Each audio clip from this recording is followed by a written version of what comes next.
Tune into ESG Matters with Risk Insights, where we explore ESG with impact. Hi, everyone, and welcome back to another episode of ESG Matters with Risk Insights.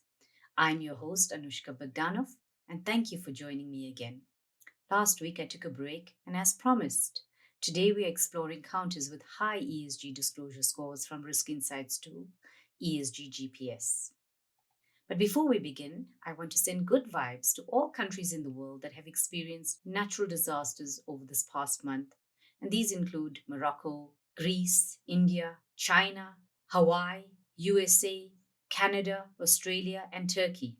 It's quite dreadful to hear and see natural disasters in so many countries experiencing this simultaneously. The social impact is immense. Now, I also want to thank the amazing team that has helped me each week in the creation of this podcast. And Daba and Lovo, who directs and edits my podcast, and my daughter Shari Ramlal, who produces my scripts each week. And also thank you and welcome to Sachin Govender for working with me this week. Thank you to Anushka Bogdanov, the CEO of Risk Insights, and my husband, who truly supports ESG to create true value and diversity with climate change awareness and has invited me to lead this podcast. Truly good leadership with purpose. Talking about leadership, there are so many impactful leaders in the Risk Insights orbit. Dr. Ndidi Ndozian and the board of the IFRS Foundation, who are creating immense awareness of IFRS S1 and S2 regulations for a more standardized approach to reporting. Olivier Schwab and Julia Davos from the World Economic Forum, who are change makers influencing high-growth, agile companies of the future to lead sustainably through the New Champions Forum. I have tremendous respect for Jeffrey Odundo and his team from the Nairobi Securities Exchange, who are driving the sustainability agenda for listed companies in Kenya. Kenya, through its Excellency, President Ruto, also hosted the first Africa Climate Summit this week.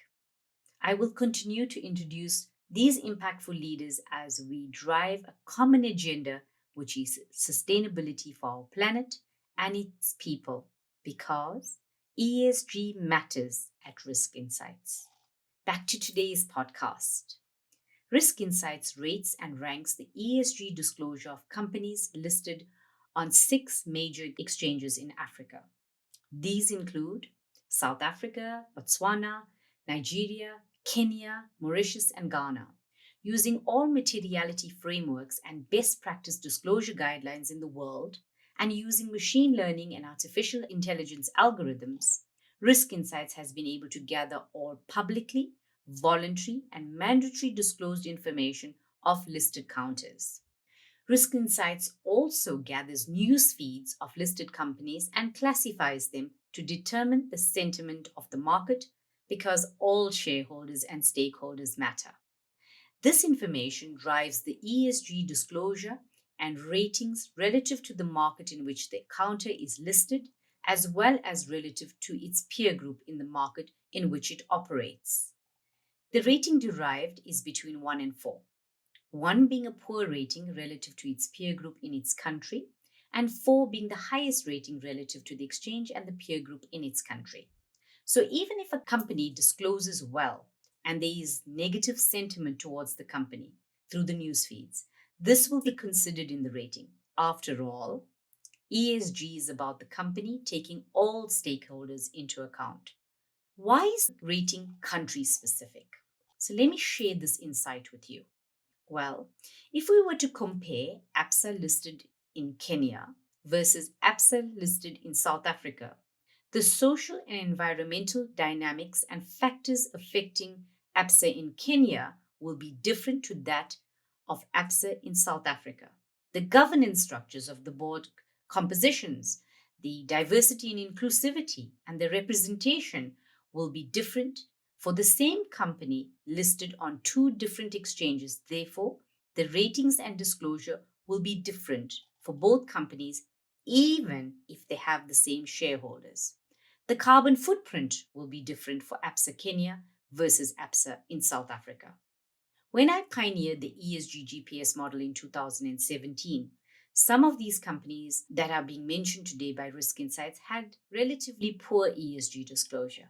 It is amazing and really purposeful leadership that has helped improve ESG disclosure for these companies.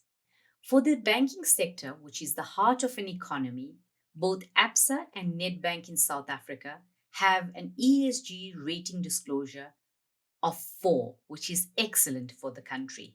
These are the only 2 counters out of approximately 100 counters in the financial services and banking sector of the 6 exchanges that have an excellent ESG disclosure rating score in Africa. This is an achievement and good disclosure for Africa. So well done, Absa and Nedbank in South Africa, for transparently disclosing ESG data. ESG is about who cares wins. The heart and culture of organizations are very easy to measure as risk specialists through risk communication of a company. In the next episode of ESG Matters with Risk Insights, we will explore more sectors with ESG ratings and help leadership and stakeholders navigate the ESG world. Thank you for the support, and I look forward to seeing you again in 2 weeks. Keep the likes, the reposts, sharing, and sharing is caring, so I look forward to our time together soon. Ciao for now.